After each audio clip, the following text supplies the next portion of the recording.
మీకు గుర్తుండే ఉంటుంది, పూర్వం మనం ఎప్పుడో నేను చిన్నప్పుడు జనార్దన్ రెడ్డి గారు ప్రైవేట్ మెడికల్ కాలేజ్ ఇచ్చినారు అని చెప్పి ఏకంగా ముఖ్యమంత్రి పదవి నుంచి ఆయన రాజీనామా చేయాల్సి వచ్చింది. ప్రైవేట్ మెడికల్ కాలేజ్ ఇచ్చినారని రాజీనామా చేయాల్సి వచ్చింది. నాకు అప్పుడు నేను చాలా చిన్నపిల్లోని, అప్పుడే నేను అనుకుంటా ఉంటే ఒక ప్రైవేట్ ఒక కాలేజు, ఈరోజు ఈయనకు సిగ్గు లేదు, ఇంకొకటి లేదు, ఏకంగా లెఫ్ట్ రైట్ సెంటర్ గవర్నమెంట్ ఆస్తులను నేను ఇచ్చేస్తున్నాను అని చెప్పి స్కాములు చేయడానికి ఏమాత్రం వెనకడుగు వేయడంలా, ఇచ్చేసే కార్యక్రమం చెనిక్కాయలకు బెల్లాలకు ఇచ్చేయడమే కాకుండా స్కాముల్లో ఇంకా అన్నిటికన్నా దారుణమైన స్కామ్ ఏమిటో తెలుసా?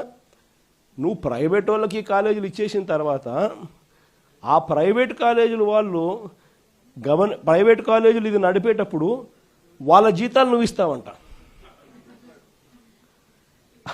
అది ఇంకా పెద్ద స్కామ్. నువ్వు ప్రైవేట్ వానికి ఇచ్చేసిన తర్వాత ఆ private college private teaching hospital వాళ్ళు నడిపేటప్పుడు వాళ్ళ జీతాలు గవర్నమెంట్ ఇస్తుందంట. అంటే నెలకు ఒక్కొక్క కాలేజీలో కనీసం 5 కోట్లు జీతం మినిమం.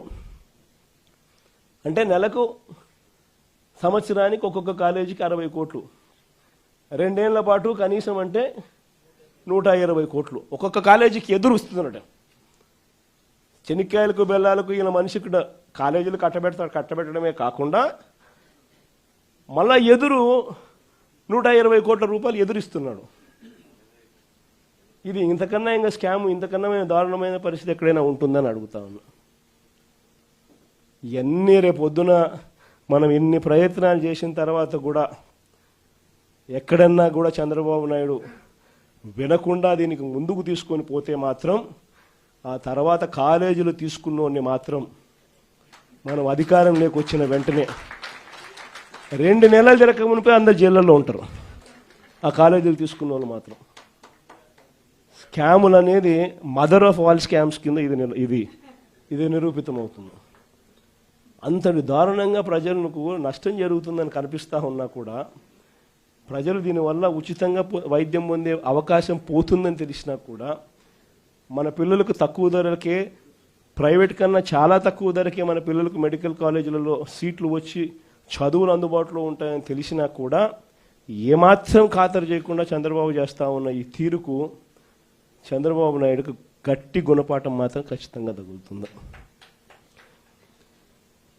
మరి ముఖ్యంగా ఈ విషయాలన్నీ చెప్పడానికి మిమ్మల్ని అందరికీ మీ ద్వారా ప్రతి కార్యకర్తకు ప్రతి గ్రామంలోనూ కూడా అభినందనలు కూడా తెలియజేయడం కోసం అని చెప్పి మిమ్మల్ని అందరినీ కూడా ఆహ్వానించడం జరిగింది. గవర్నర్ గారి దగ్గరికి పోయే కార్యక్రమం ఏదైతే ఉందో అందరినీ వాళ్ళు పర్మిషన్ అయితే ఇవ్వలేరు కాబట్టి 40 మందికి మాత్రమే వాళ్ళు పర్మిషన్ ఇచ్చినారు. సో 40 మంది జిల్లా అధ్యక్షులు, ఎమ్మెల్యేలు, ఎంపీలు వీళ్ళే వాటికి సరిపోతుంది. కానీ పోయే ముందు అందరం కూడా అంబేద్కర్ గారి విగ్రహానికి ఒకసారి ఆయన విగ్రహం దగ్గరికి పోయి ఆయన దగ్గరికి పోయి జరుగుతూ ఉన్న అన్యాయాన్ని అంబేద్కర్ గారి పాదాల చెంతనో అంబేద్కర్ గారి విగ్రహం దగ్గరనో వాళ్ళు ఎంత దూరం పంపిస్తారో నాకు తెలియదు. వాళ్ళు ఈ చంద్రబాబు నాయుడు అనే ప్రభుత్వం అనేది పూర్తిగా అన్యాయమైన ప్రభుత్వం కాబట్టి అంబేద్కర్ గారిని దర్శించుకుని ఆయన కూడా జరుగుతూ ఉన్న అన్యాయం కాపీనిగా ఆయన దగ్గర ఒకసారి పెట్టి అటు నుంచి అటే 40 మంది మీ గవర్నర్ గారి దగ్గరికి పోయే కార్యక్రమం చేస్తాం. సో అక్కడి నుంచి గవర్నర్ దగ్గరికి అనేది పక్కనే ఒక 300 మీటర్లు ఉంటాయి. సో అంబేద్కర్ గారి విగ్రహం దగ్గర వరకు అందరం పోదాము. అక్కడ అంబేద్కర్ గారి విగ్రహం దగ్గర మనం పెట్టే